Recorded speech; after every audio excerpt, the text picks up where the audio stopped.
Salam RPCC, salam Great Retailing. Jumpa lagi di SMF Podcast Retail Undercover ya. Selain Pak Suntoro, ya, selain Om Suntoro, kita ada tamu ya, Pak Dharma nih. Nanti kita kenalan siapa nih Pak Dharma ya. Seperti biasa, podcast ini kita akan pandu saya Sofyan dengan Om Suntoro. Ya, kita juga ada Rina ya. Kita dibantu juga oleh Rina AI yang akan memberikan masukan ya supaya diskusinya lebih kaya. Ya, Pak Dharma. benar. Kita manggilnya gimana nih? Dharma juga nggak apa-apa. Dharma aja kali ya. Oke, langsung ya. Kalau saya sama Pak Suntoro biasanya Om-Oman. Tetap panggil Om juga? Dharma juga. Jangan, kita ketuaan Pak. Oh, gitu ya. Kita Oke, masih 17. Ya. Oke, ya. Bang Dharma. Ya, selamat siang. Ya, atau Dharma ya. selamat sore, Oke. selamat pagi. Rina, selamat jumpa lagi di podcast kita, Rin. Terima kasih, senang bisa kembali di sini. Saya siap membantu. Selamat berdiskusi. Oke, thank you Rina. Oke, nah kita hari ini akan bahas tentang apa nih, Om Sud? Kayaknya yang menarik sekarang ini kan lagi kondisi semua lagi banyak yang terkait Baik, dengan income lah ya. Terkait dengan income. Jadi menurut saya sekarang ini mungkin private label lebih seru nih. Oke, kita bahas Private private label ya. Iya, Baik. lebih seru. Nah, kebetulan juga Bang Dharma Iya. ini expertnya private label di Indonesia nih ya. Udah malam melintang di mana-mana nih. Nah, mungkin Bang Dharma kenalan dulu nih. Nah. Kalau kita kan udah kenalan, tapi mungkin yang nonton nih belum kenalan nih, Ya. Bang. Ya, silakan Bang Dharma, gimana? Oke, semuanya salam kenal. Nama saya Dharma Sastra. Saya bekerja dari dulu sebenarnya di retail. Dari awal bekerja itu di Toko Gunung Agung. Ke Gunung Agung. Toko Gunung Masa Bang Agung. Gilang ya? Iya, dengan Bu Gilang. Gilang ya. Sering berwaktu pindah ke kontinen. Pasar festival berubah menjadi Carrefour dan kemudian pindah ke Lotte-Mart. Lotte-Mart. Pernah ke Pasar Raya juga. Dan terakhir saya kerja di Pepito. Nah, bagiannya dulu saya bekerja di merchandise juga, bagian pembelian. Dan Merchandising ya kebetulan saya terakhir diberikan kesempatan untuk memegang produk private brand. Disitulah saya banyak belajar di mana produk-produk private brand kita kembangkan untuk di Indonesia dan di retail. Khususnya di sektor retail ya. Iya, benar Pak. Nah, jadi menarik sekali nih. Jadi Bang Dharma nih memang dari dulu tumbuhnya di MD dan ngurusin private label. Mungkin ada yang penasaran private label itu apa sih kan ya? Iya. Iya nggak? Oke, kita mulai aja nih ya. Deep dive ya. Boleh. Private label ya. Seru juga. Nah, Bang Dharma mungkin bisa jelasin ke kita. Private label itu apa sih gitu ya? Jadi sebenarnya secara singkat Pak, private brand ini adalah satu produk, di mana produk ini diminta oleh salah satu retailer yang bekerja sama dengan satu supplier. Nah, tapi namanya untuk nama di retailer tersebut. Jadi brandnya tuh khusus ya? Iya. Oke. Jadi misalkan retailer A mau membentuk atau membuat satu produk minuman mineral. Nah, mereka akan memberikan nama di toko tersebut atau nama retailer tersebut, tapi dibantu oleh supplier untuk memproduksinya. Iya, benar sekali Pak. Nah, kenapa sih retailer perlu membuat private label? Iya, betul. Apa sih manfaatnya gitu kan buat retailer? Kenapa sih harus ke situ gitu? Sibuk-sibuk atau capek-capek ya buat private label gitu ya? Benar. Jadi sebenarnya private brand ini sebenarnya harusnya diminati, dibutuhkan oleh salah satu retailer. Disebabkan kenapa? Satu, untuk support margin. Yang umumnya marginnya itu produk normal itu hanya misalkan 10%, dengan kita kembangkan produk private brand bisa menjadi misalkan jadi 15% atau lebih 20% lebih gede, lebih besar. Lebih tinggi ya. Ya, kedua, untuk image dari retailer tersebut. Jadi misalkan retailer ini membuat satu produk water mineral. Yang sekarang kita ingat water mineral apa? Merek A. Selalu merek A, padahal ada merek B. Ada merek A, ada C. Iya, benar Pak Sofyan. Akhirnya dibentuklah atau di-developlah satu produk supaya memberikan image untuk toko atau retailer tersebut. Itulah gunanya private brand juga. Oke, Yang kedua, jadi private label selain untuk meningkatin margin, iya, menciptakan image, iya, benar, diferensiasi berarti ya. benar, Merek-merek retail lain. benar. Oke, Jadi oke. selalu mengingat, oh ya di retailer A mempunyai produk private brand.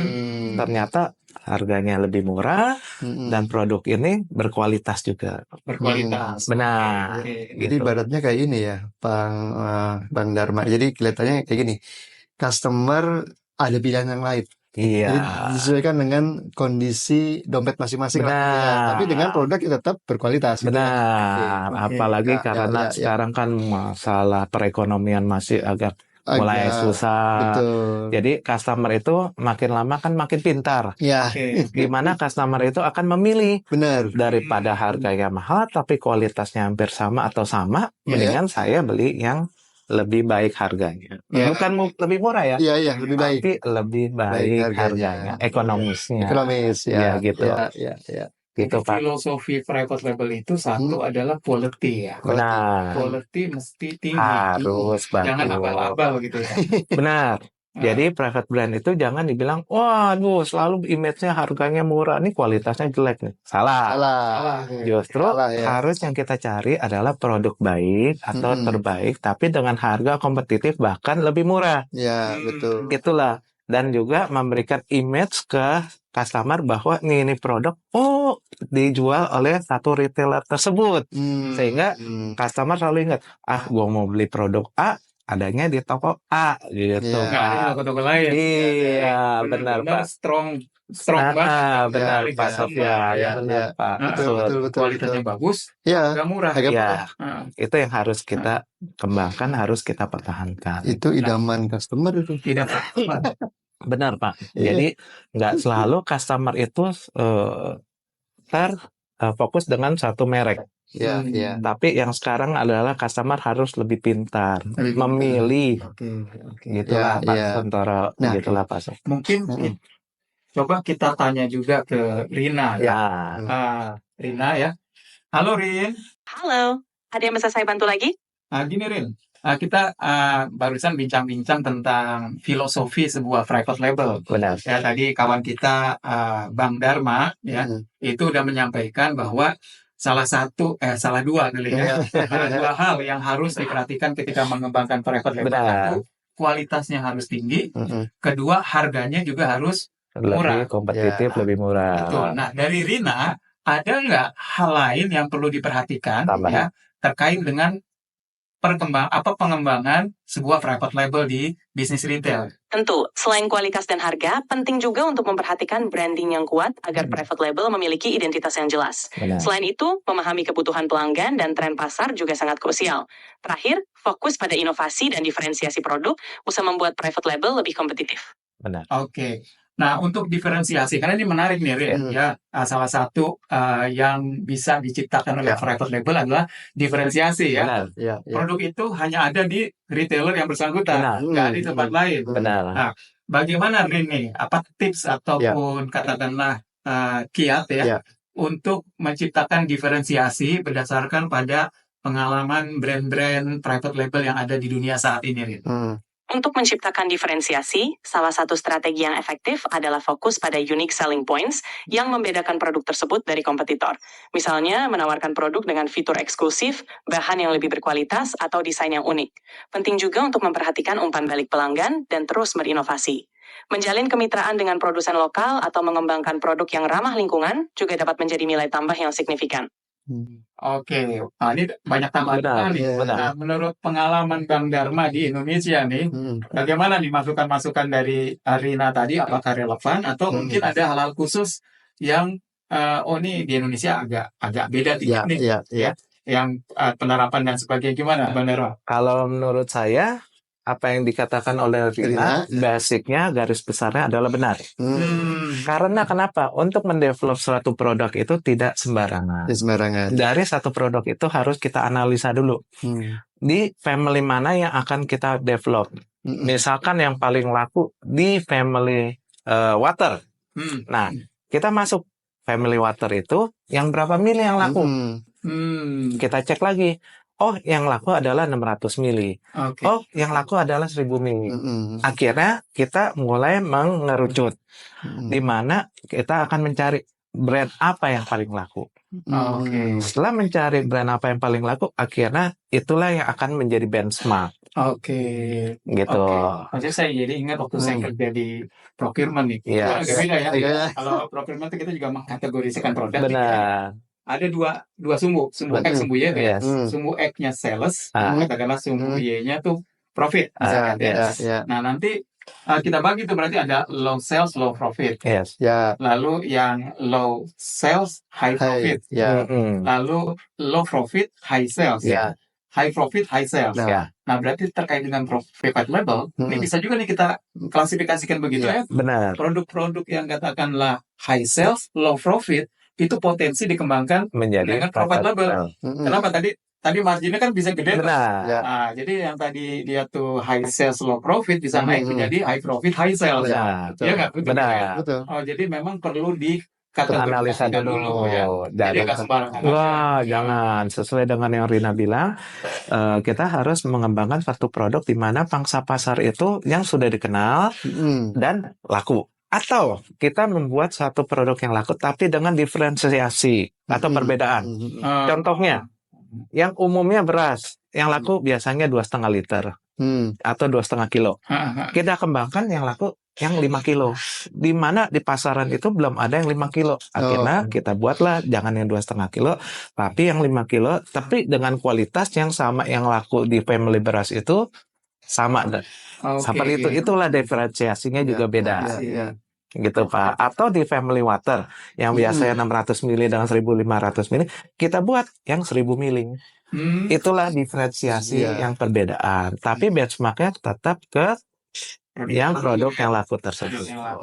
Itu adalah salah satu diferensiasi. Setelah itu seperti yang Rina bilang benar, dalam kita kemasan itu kita akan memberikan selling point. Ya. Apa kelebihan dari produk itu dari selling point? Iya, itu adalah salah satu strategi marketing juga menurut Rina itu benar. Misalkan, oh ini water mineral itu dari air pegunungan resmi atau air pegunungan murni, jernih atau sebagainya, itu adalah salah satu selling point juga. Oke. Itulah Pak. Menarik nih tadi yang varian-varian tadi ya. Ya. Kan misalkan nih katakanlah susu misalkan atau jus lah. Iya. Jus yang paling laku katakanlah misalkan jeruk ya. Iya. Jeruk paling laku gitu kan. Jadi apakah kita harus mengikuti rasio yang ada di market saat ini? Kalau jeruk laku, private label kita harus ada rasa jeruk. Yes. Nggak boleh kita create misalkan sesuatu yang berbeda. Gimana tuh? Kalau secara basically benar. Karena benchmark itu kita membuat suatu private brand dengan barang yang laku. Apakah ukuran, apakah varian, apakah itu model, seperti apa rasanya, kita ikutin. Tapi untuk yang seperti Rina bilang itu harus ada diferensiasinya, tidak semua orange. Misalnya dari ukuran, misalkan. Bisa ukuran atau flavor. Yang biasanya orange, kita bikin guava. Why not? Ada alternatif pilihan juga. Itu jadi ada diferensiasi. Betul. Ini belum ada. Iya, benar. Varian atau size-nya di benar. Ya, gitu Pak. Itulah uniqueness-nya atau lebih menarik di kita kembangkan private brand. Jadi nggak asal contoh aja. Betul. Tapi yang penting adalah kita mengacu di benchmarkin adalah barang yang paling laku. Yang paling laku. Iya. Itulah akhirnya kita membentuk satu private brand. Yang paling laku. Iya. Lalu kemudian dikembangkan. Ya, dikembangkan oleh satu retailer tersebut. Kenapa? Untuk image itu retailer. Kedua, untuk support margin. Gitu. Ada punya ini nggak punya kisah sukses lah ya? Ya. Kisah sukses Bang Dharma mengembangkan sebuah private label, ya kan? Yang katakanlah bisa menjadi ide lah buat kita semua nih. Ini contoh sukses seperti ini, gitu kan? Jadi pernah saya bekerja satu retail ala misalkan. Nah, kebetulan dulu saya di-in-charge-kan untuk pegang non-food untuk private brand. Akhirnya kita bekerja sama di salah satu supplier, membuat salah satu produk family cleaning. Family cleaning. Nggak, cleaning Pembersih ya? equipment, pembersih. Tapi family cleaning itu yang non-food punya, bukan yang chemical. Mungkin kalau Bapak bisa pernah ingat di salah satu retail A, salah satu retail B, warnanya full range, full complete, mereknya si A, atau di retail B warnanya hijau Tosca atau hijau bolu pandan, Iya. yang di retailer yang di B warnanya orange. Orange, ya. Itu salah satu yang saya kembangkan. Gitu. Itu apa yang membuat sukses tuh? Perbedaan warna tadi atau gimana? Satu, harga tersebut kompetitif, Ya. kualitasnya sama, warna menarik, Oh, dan full range. full range. Iya, dari sikat toilet, dari sikat sapu, Semua. dari duster, dari dustbin, itu komplit. Tapi menarik, dan satu lagi harganya kompetitif, dapat supportnya baik.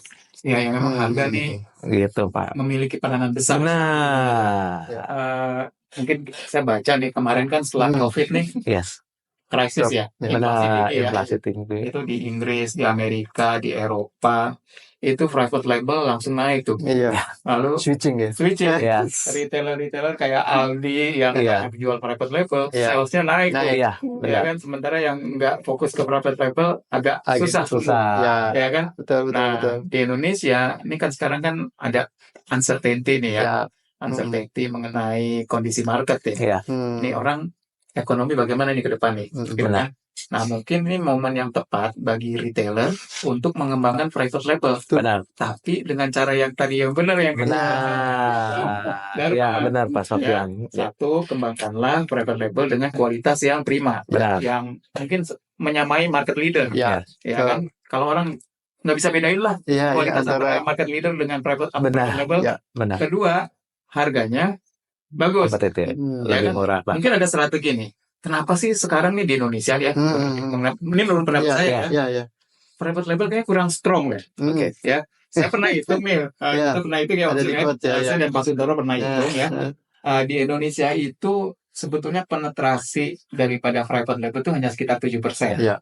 Sementara di luar itu bisa 19%. Benar. Ya. Nah, itu kan jomplang banget. Ya, jauh banget. Walaupun ada data ya bahwa di Indonesia itu private label bisa 16-17%, tapi Iya. setelah kita hitung tuh Ya. sebetulnya mungkin 7%-an ya, Sudah Om ya. gitu ya.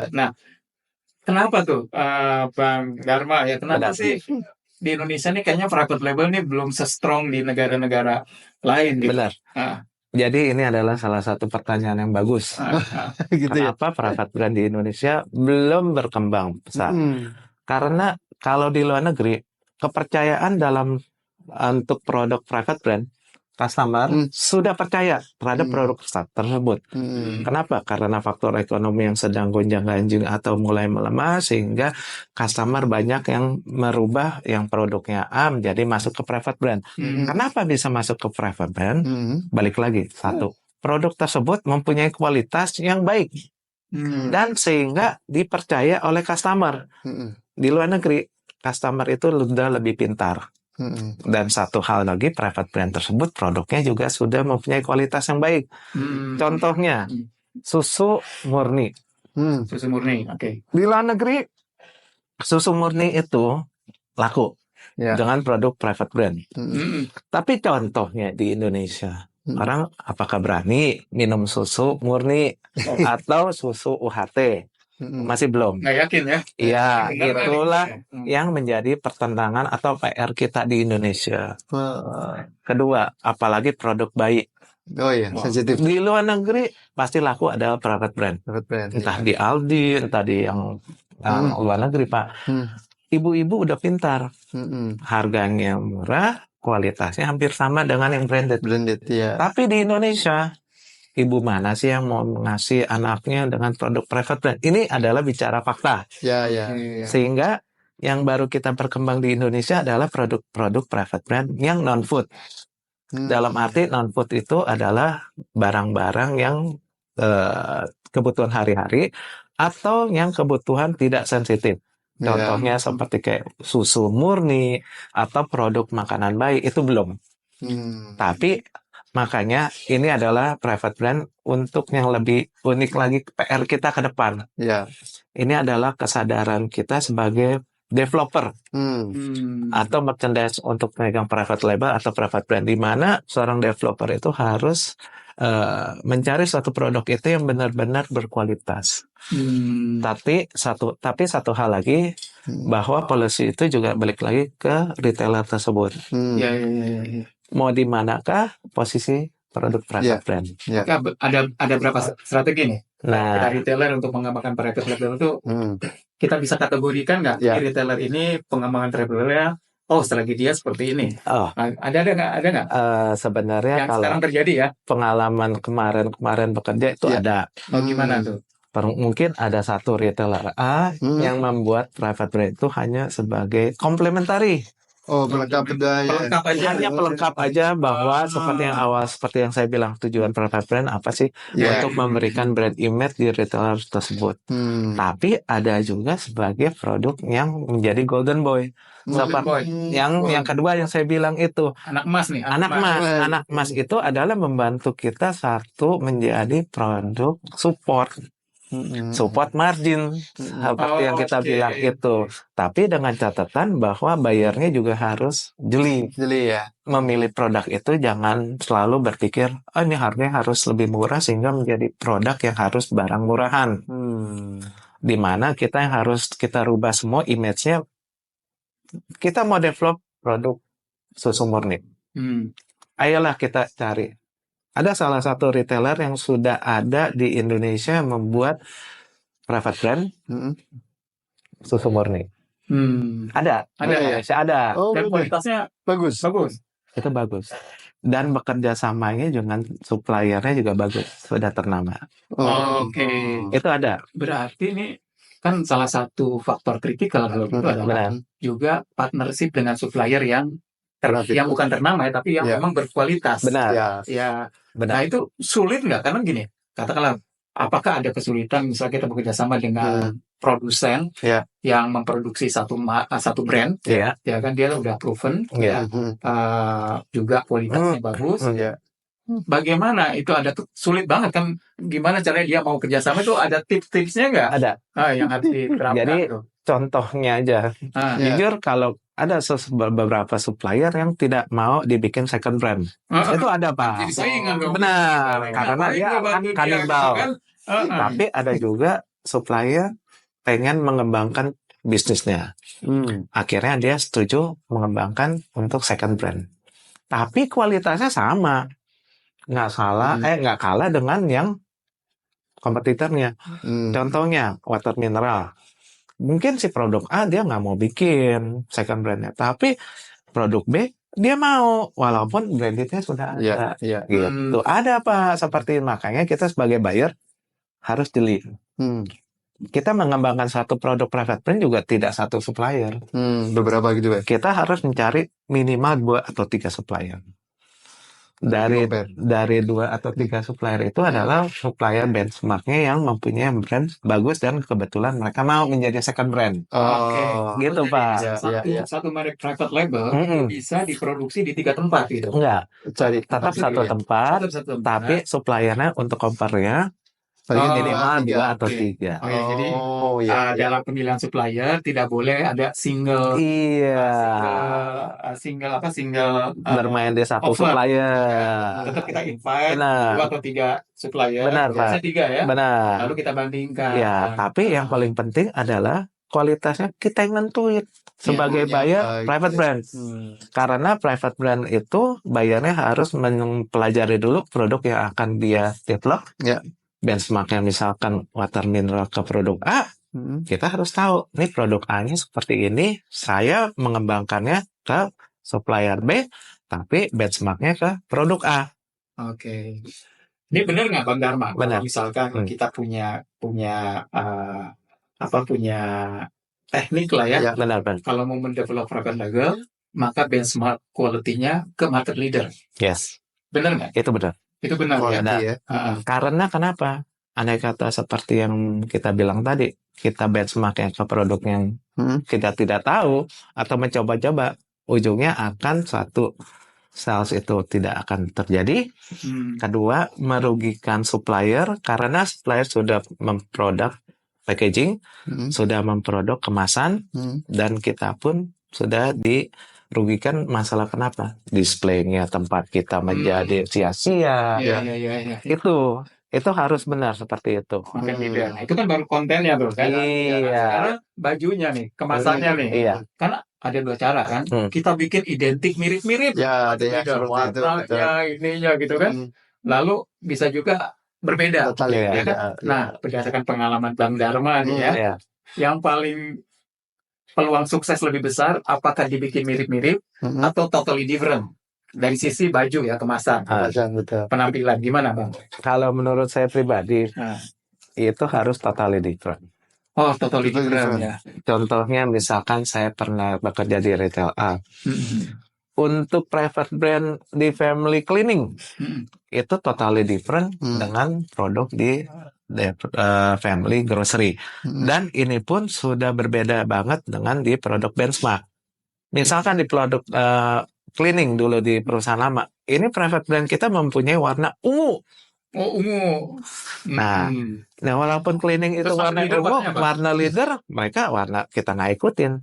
Tapi kita tidak. mempunyai satu tren sendiri, satu ciri khas sendiri. Produk private brand di family cleaning warnanya ungu. Walaupun gambarnya itu berbeda atau gambar itu hampir sama. Ya. Oh, gambar bisa hampir sama, tapi Bisa. warna totally different. Bisa seperti itu. Contohnya kayak di sapu.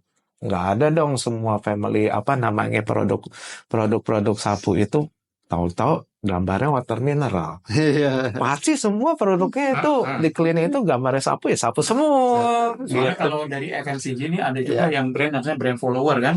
Di Indonesia nih ada nih brand follower dia ngikutin brand besar. Benar. Terus Sampai warna dan sebagainya mirip-mirip. Mana kayak ditempel terus kan. Benar. Nah, itu dan dia cukup sukses tuh. Maka saya penasaran nih kalau private label dibikin strategi kayak begitu, itu menarik juga gitu. Tapi ternyata walaupun beda masih ada karena untuk sukses ya. Yes. Tapi yang perlu diingat adalah private brand itu mencerminkan satu brand atau dari supplier atau dari retailer tersebut.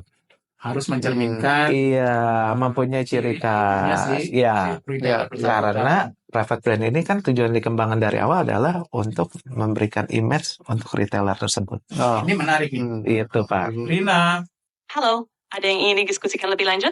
Oke, Rina, ini kita tadi sedang membicarakan mengenai bagaimana strategi mengcopy atau mempresentasikan private label dibandingkan dengan market leader tadi ya. Dari sisi quality harus sama dengan market leader. Nah, sekarang pertanyaannya dari sisi penampilan, kemasan, yang mana yang paling efektif strateginya nih? Apakah menyamakan dengan market leader, kemasannya, atau totally different dengan market leader? Kalau menurut Rina, bagaimana nih Rin? Strategi yang paling pas gitu kan untuk private label nih dari sisi kemasan? Strategi kemasan yang paling pas bisa berbeda tergantung tujuan brand Anda. Jika ingin menunjukkan kualitas setara dengan market leader, Anda bisa mempertimbangkan desain kemasan yang serupa namun tetap unik. Tapi jika ingin menonjolkan identitas berbeda, desain yang berbeda total dengan market leader juga bisa efektif. Kuncinya adalah tetap konsisten dengan nilai dan pesan brand. Oke, jadi harus ada ID tadi kan. Benar. Jadi totally different boleh, tapi hampir sama boleh. Betul sekali. Identitas berbeda bisa membuat private label lebih menonjol dan mudah diingat oleh pelanggan. Ini bisa membantu. Tapi satu hal, mengenai desain dan merek itu harus didaftarkan di Haki. Tentu. Harus didaftarkan di Haki supaya akhirnya tidak bisa ditiru persis oleh kompetitor. Betul. Menarik nih. Jadi memang tidak ada strategi yang salah atau benar. Silakan dipilih ya. Mana yang kira-kira paling cocok gitu ya. Gitu Pak. Wah Rin, ini menarik nih Rin. Rina punya contoh nggak Rin? Satu kasus ya, label private label yang cukup sukses ya dengan menjadi katakanlah follower dari market leader atau sebaliknya. Memiliki diferensiasi yang totally different dengan market leader. Ada nggak contoh kasusnya, Rin? Tentu. Salah satu contoh sukses adalah Kirkland Signature dari Costco. Mereka fokus pada kualitas tinggi dengan harga lebih terjangkau dan desain kemasan yang sederhana namun elegan. Ini membuat mereka mudah dikenali dan dipercaya oleh pelanggan. Contoh lain adalah Aldi dengan berbagai private label yang menawarkan kualitas baik dengan harga kompetitif. Kedua strategi ini berhasil dalam pendekatan yang berbeda.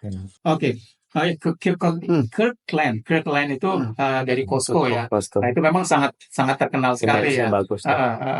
Dan kita di Indonesia, jadi kita nggak begitu familiar ya.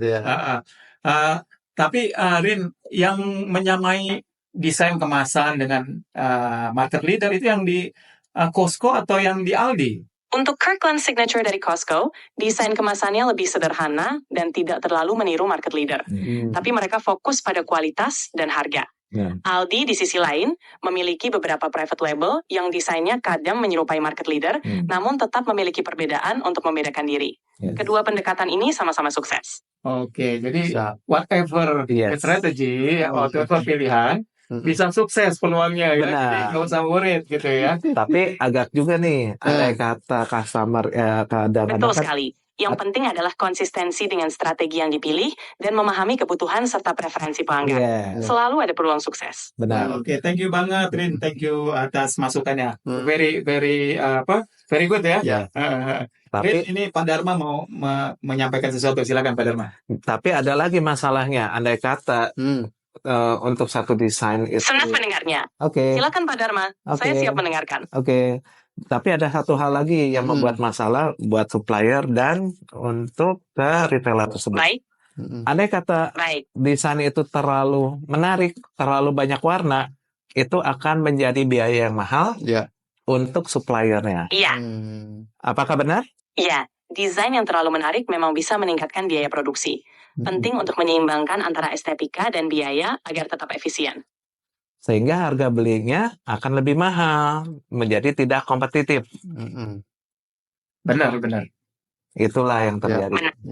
Makanya strategi itu terjadi, ada yang desainnya sederhana, cost-nya menjadi murah, tapi produknya tetap bagus, atau desainnya terlalu banyak, harganya agak mahal, tapi tetap kualitas. Strategi untuk menjaga keseimbangan antara desain dan biaya sangat penting. Desain yang simpel tapi menarik bisa menjaga biaya tetap rendah, namun tetap kompetitif. Yes, itulah yang harus kita jaga untuk produk private brand. Betul. Penting untuk menjaga keseimbangan tersebut. Desain yang sederhana tapi tetap menarik bisa jadi solusi yang baik. Gitu. Oke. Nah, di Indonesia bagaimana nih, Bang Dharma? Kalau Indonesia rata-rata retailer kita itu mendesain sesuatu yang wah, ya, atau sederhana, atau mereka nggak ada konsep. Nah, jadi gini, kalau di Indonesia kebetulan saya private brand ada 3 retailer. Yang satu, kedua mempunyai konsep, tapi lebih memudahkan desain supaya harganya lebih murah cost-nya. Tapi yang terakhir saya bekerja, dia tidak memandang itu jelek atau bagus, pokoknya dia harus mewah dan baik. Ada kadang-kadang yang tidak istilahnya terlalu memfokuskan, desain itu harus sederhana. Bahkan dia harus salah satunya mempunyai image, jadi mempunyai ciri sendiri. Oleh karena itu dia pengen desainnya lebih bagus. Gitu ya. Akhirnya mungkin harganya akan lebih mahal. Minimal kalau kita kan harga murah di bawah 5 warna. Kalau dia bisa sampai 7 warna. Tapi retailer ini nggak peduli. Dia pengen desainnya mempunyai ciri khusus. Nah, itulah salah satu seseorang buyer itu harus pintar-pintar merchandise itu harus pintar-pintar menegosiasi produk tersebut. Tapi ingat, jangan harganya jadi mahal, tapi kita mendapatkan produk yang jelek. Jadi kemasan itu bagusin, dalamnya jelek. Itu jangan sampai. Itulah seorang private brand. Uniknya atau seninya menjadi seorang private brand developer. Benar, menarik banget. Gitu. Nah, kalau tadi kan ada antara Costco dengan Aldi, strategi berbeda, mereka tetap bisa sukses. Jalan. Nah, tadi yang contoh di Indonesia dari berbagai strategi yang dilakukan, yang sukses ya mana nih? Yang sukses adalah yang penting produk itu baik. Oke, yang tadi yang Bang Dharma sampaikan, ada yang dia itu hanya sekedarnya tanpa konsep, lalu ada yang kemasannya diperbaiki, mau yang lebih bagus. Kalau pribadi saya adalah yang paling sukses yang desainnya biasa, tapi image produk itu sudah diingat oleh masyarakat bahwa produk ini baik, harga ini kompetitif. Oke, jadi yang Ya. dilihat oleh masyarakat lebih ke arah quality daripada produk. Yes, Ya. yes. Nah, Kurang desain, dengan harga gitu ya. desain kemasan Sosok. oke, Ya. ya oke. Mm-mm. Tapi yang penting dalamnya ya. Ya, Ya. tapi balik lagi nih Pak, Nah. tergantung dari retailer tersebut. Iya. Oh, retailer harus punya brand image bagus juga. Iya, retailer itu mau dibawa kemana? Hanya mengejar uang atau margin doang, ya mereka tidak peduli dengan desain. Iya. Oh, tapi yang komplementari tadi. kan? Iya, tapi Oke. kalau benar-benar dia mau mengejar sebagai support margin, Mm-mm. desain bagus, harga baik, produk bagus. Oke, Ya, jadi artinya ya, desain ya. bagus itu dipertimbangkan sedemikian rupa, desainnya bagus, Iya. tapi tidak terlalu complicated, Ah, sehingga tidak menambah iya. kebijakan. Kalau su- Dan dalamnya nih isinya harus bagus. Itu Tidak ada harus. pilihan. Iya. Ya kan? Nanti dikombinasikan dengan brand si retailer yang bagus, Iya, kemungkinan sukses dikombinasi besar. Ya. seperti itu. Oke, Makanya unik oke. sekali Pak untuk private Ini brand. menarik banget ya. Yang makanya harus kita tanamkan kepercayaan itu terhadap customer. Ya.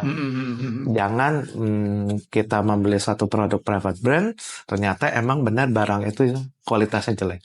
Itulah yang di Indonesia yang unik dan harus kita kejar terus supaya customer percaya bahwa produk private brand ini ternyata emang kualitasnya bagus, harganya menarik.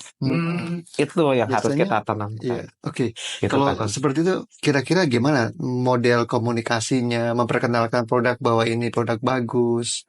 Selama ini Nah, Bang itu Dharma lakukan apa ya? ada juga Hmm. seperti itu karena salah satu strategi marketing adalah kita mempunyai yang namanya brand ambassador. Oh, ada ya, masih ada. Ada itu yang sebenarnya harus kita bekerja sama dengan supplier. Yang supplier. Karena kenapa produk ini kan didevelop oleh supplier Ya. untuk retailer tersebut. Bagaimana cara memperkenalkan salah satunya kita harus bekerja sama dengan supplier itu dengan adanya brand ambassador. Oke, itu harus public figure atau gimana? Tidak perlu. Enggak perlu. Oh, nggak perlu. Jadi strategi marketing itu ada yang mempunyai markom, marketing komunikasi mungkin dengan digital, ada juga dengan SPG. SPG itu yang mungkin kita pernah lakukan di retailer A, retailer B, bekerja sama dengan salah satu agent atau bekerja sama dengan supplier itu membuat satu promo di setiap toko. Akhirnya misalkan kayak chicken nugget, kita bikinlah demo di pasaran Icip-icip atau gitu ya? di toko tersebut. Ini kok enak, produknya apa? Private brand gitu. Oke, jadi harus ada store activation. Iya, benar. Sehingga Jadi si SPG bisa jadi ambasador juga. benar. Dari mana itu biayanya? Tentu kita bekerja sama dengan supplier. Oke. Ya. Gitu. Itu dari sisi marketing activation. Kalau dari sisi display? Dari segi display bagusnya ditempatkan di mana displaynya ini nih? Apakah ini market leader di mana, si private label di mana? Jadi kalau dari segi display, kalau di retailer jujur kita bicara jujur, kalau retailer itu sudah mempunyai suatu planogram atau tim STD, harusnya kalau private brand itu adalah selalu diutamakan. Di mana letak posisinya? Selalu satu di eye level. High level. Itu area premium dong. Area high level. Paling mahal. Benar. Nah, itu makanya saya bilang di awal seorang retailer itu mau mendevelop private brand harus tahu gunanya private brand itu apa. Tujuannya apa? Tujuan itu apa? Komplementari atau golden boy itu untuk support margin, support value. Kalau golden boy itu support margin, support value. Kalau komplementari hanya ada aja. Yang penting ada aja. Nah, bagaimana dengan displaynya? Missing out. Yes, benar salah. Bagaimana cara konsep displaynya? Yang nomor satu adalah eye level. Di mana level itu selalu ada di depan mata.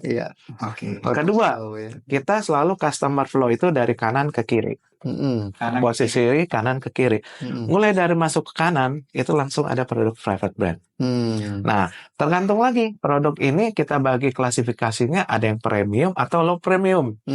Kalau di premium selalu kita bermain di eye level. Kalau low premium selalu kita bermain di paling bawah. Tapi dengan catatan, shelving-nya itu atau tempat itu di display dengan jangan satu tapi dua selfie Supaya lebih eye-catching. supaya lebih Lebih kelihatan. kelihatan. Kedua, Ya, kita pergunakan signage Oke. banner-banner di samping dengan seperti yang kita bilang tadi harus ada brand ambassador Oh, gitu Pak. Ketiga, di-bandit dengan promo. di branding. Oh, jadi Jadi tambah ya. nggak cuma ditaruh di display. Iya. Ya.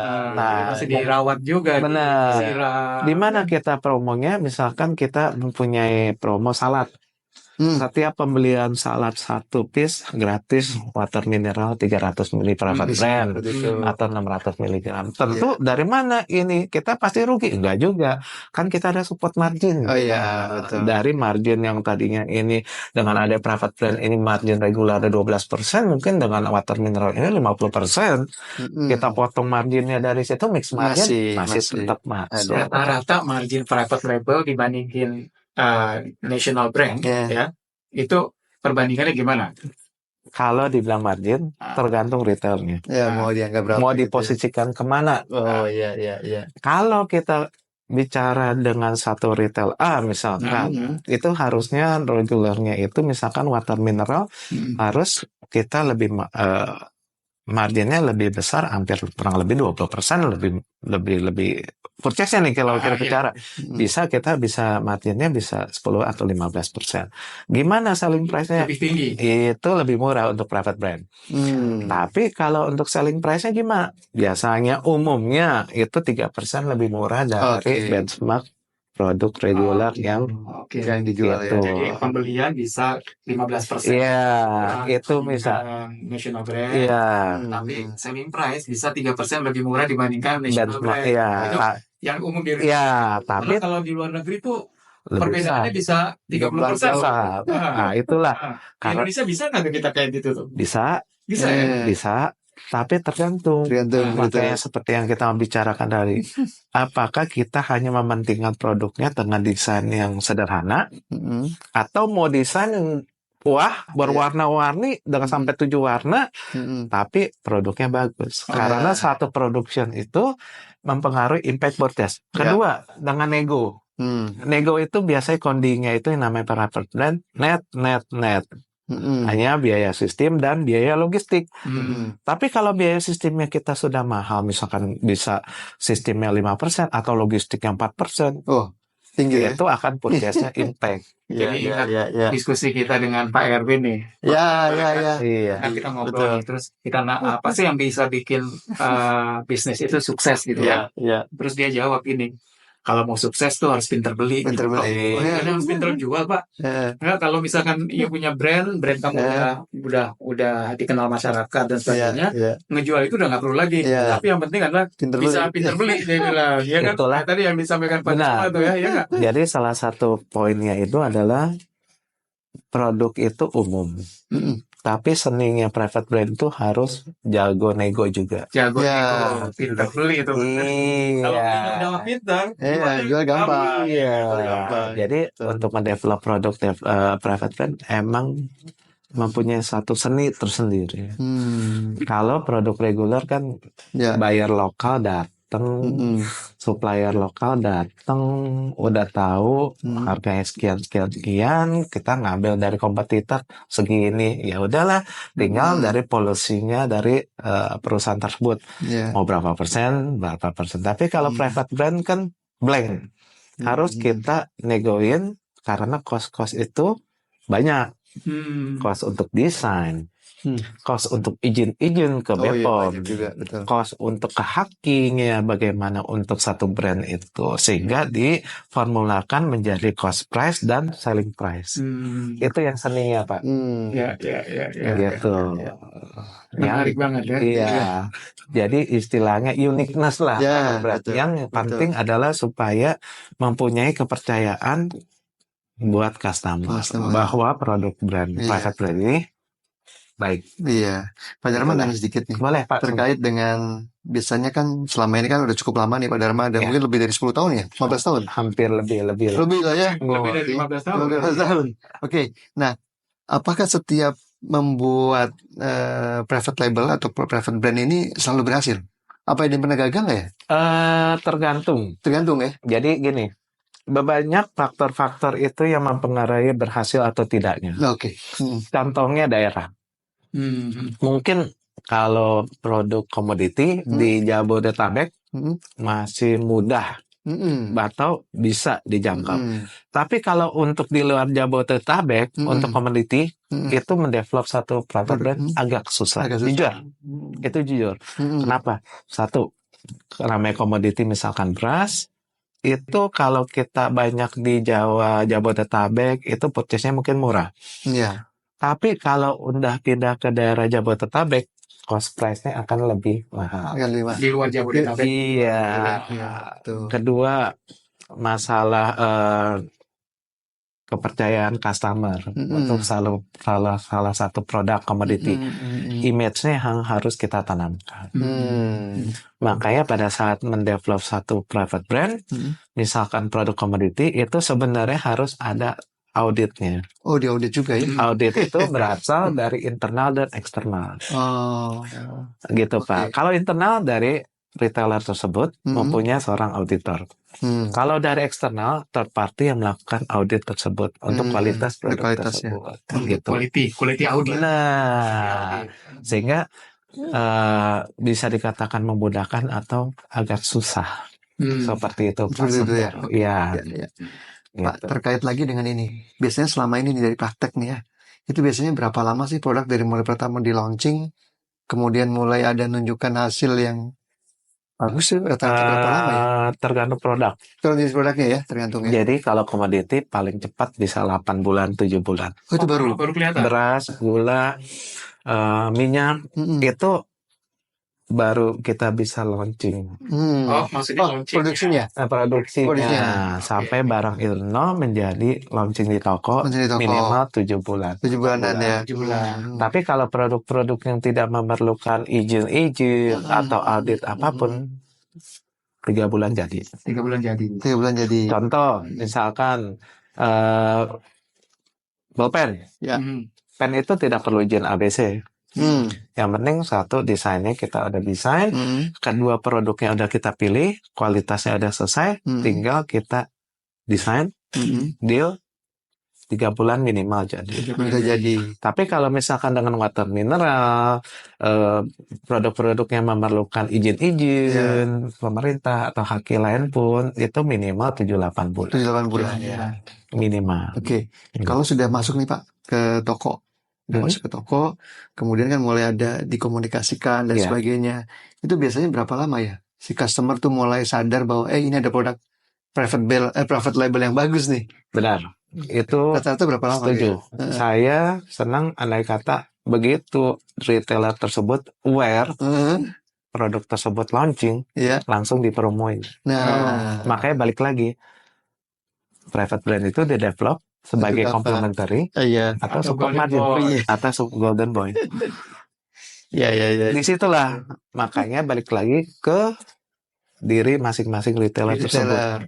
Kalau mau cepat ya golden boy ya. Golden boy. Contohnya kemarin terakhir saya bekerja di satu retailer, begitu launching langsung dipromosiin, langsung ditaruh display di podium. Langsung eye catching, langsung. Dan menurut mereka salesnya bagus. Langsung bagus. Okay. Walaupun belum dipromoin katalog. Baru di toko aja. Baru taruh tengah-tengah podium semua. Coba lagi dipromoin seperti yang saya bilang, beli produk A, di band di tangan ini, free, lebih laku lagi. Gitu, Pak. Jadi memang menarik nih. Jadi kalau bisa simpulkan ya, bahwa private label ini bisa jadi semacam tools dan strategi untuk meningkatkan margin dan diferensiasi dari retailer. Betul. Dan untuk itu maka retailer harus menerapkan strategi bahwa private label itu adalah golden boy, bukan complementary. Baru bisa terjamin tuh ya. Gitu. Arahnya mau kemana dengan kita develop private brand ini? Hanya sebagai image retailer A punya private brandnya loh. Atau saya mendevelop private brand dengan harapan saya bisa mensupport margin. Oke. Jadi menarik nih. Jadi memang saatnya nih ya bagi para retailer yang mau mengimprove margin, dan juga mengantisipasi uncertainty daripada kondisi ekonomi. Sudah saatnya untuk mulai fokus dengan private label Benar. sebagai sebuah golden boy kategori. Oh, Ya. Ya, enggak? benar Pak. Dan untuk itu, nah sekarang struktur organisasi di dalam retailer itu sendiri untuk mengembangkan private label itu bagusnya apakah dibuat satu divisi tersendiri ataukah under, katakanlah kalau food kategori under MD Food, ya kan? Ya. Bagusnya bagaimana nih? Ya, yang pas. Nah, menurut kalau saya pribadi berdasarkan kemarin-kemarin itu benar harus terpisah sendiri. Private brand harus berdiri sendiri dengan satu departemen tersendiri. Tapi tetap seorang direkturnya tetap di satu. Oke, jadi satu MD director, tapi ada satu orang yang betul-betul fokus ke private label, tidak di bawah divisi yang lain ya. Supaya tidak terintervensi. Oke. Betul. Karena dengan sudah dibentuk satu departemen private brand, sudah mempunyai satu tujuan bahwa saya satu memberikan image buat retailer tersebut, kedua untuk mensupport margin. Jadi memang udah serius lah ya. Nah, jangan merasa tersaingi manajer non-food, tersaingi dengan ada private brand. Itu udah pemikiran yang salah. Nggak usah dibentuk private brand. Itu. Seperti itulah, Pak. Menarik banget nih. Diskusi kita hari ini ya. Betul. Nah, jadi mungkin nanti Bang Dharma juga akan mengadakan semacam seminar pelatihan. Baik. Terima kasih. Course ya. Baik. Course private label. Jadi bagi teman-teman retailer ya yang berminat menggali lebih detail lebih dalam mengenai private label, nah itu bisa ikutan kursusnya Bang Dharma. Benar. Akuisisi open learning. Oke. Dan itu akan detail banget bahasanya. Nanti kalau emang perlu ada khusus tersendiri, akan kita jelaskan lebih mendetal. lagi. Bagaimana strateginya, bagaimana sistem displaynya, bagaimana cara mendesain suatu kemasannya, apa yang, bagaimana kita membuat strategi ini agar tidak menjadi produknya yang wasting atau tidak laku. Banyak. Banyak banget tuh. Banyak banget ya. Ini mudah-mudahan podcast kita kali ini bermanfaat ya buat pendengar semuanya, penonton semuanya, buat praktisi retail di Indonesia. Benar. Karena private label ini the future of kategori ya, yang mesti difokusin oleh retailer kalau dia mau improve margin. Benar. Dan juga punya apa tadi, diferensiasi ya. Diferensiasi. Gimana? Kita cukupkan sampai sini dulu kali ya. Cukup banyak nih kita diskusi. Thank you banget. Terima kasih atas waktunya. Datang ke sini untuk sharing ya. Ilmunya. Ilmu lebih dari 15 tahun ya. Bang Dharma fokus ke private label di Indonesia. Dan jangan pernah malu untuk belajar. Walaupun sampai kapanpun. Sampai kapanpun. Oke, terima kasih. Tanya ke Rina ya. Apakah dia punya satu message tertentu? Halo Rin. Halo, ada yang bisa saya bantu?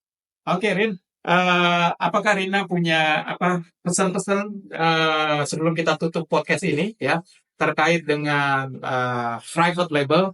Bagaimana tips ya agar para retailer bisa mengembangkan private label dengan sukses? Mungkin Rina bisa kasih tipsnya dari sisi AI berdasarkan pada informasi yang Rina miliki selama ini. Silakan Rin. Tentu. Berikut beberapa tips untuk mengembangkan private label dengan sukses.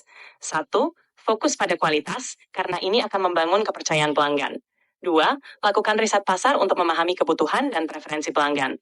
3. Jaga desain kemasan tetap menarik, tapi efisien. 4. Bangun branding yang kuat agar mudah diingat. 5. Selalu evaluasi dan berinovasi untuk tetap relevan di pasar. Semoga bermanfaat. Selamat mengembangkan private label. Waduh, thank you banget Rin. Kita akan akhiri podcast hari ini. Terima kasih banyak kontribusi Rina di podcast ini. Thank you Bang Dharma. Terima kasih juga Pak Sofian. Terima kasih juga Pak Suntoro. Thank you semuanya para penonton dari SMM Podcast Retail Undercover.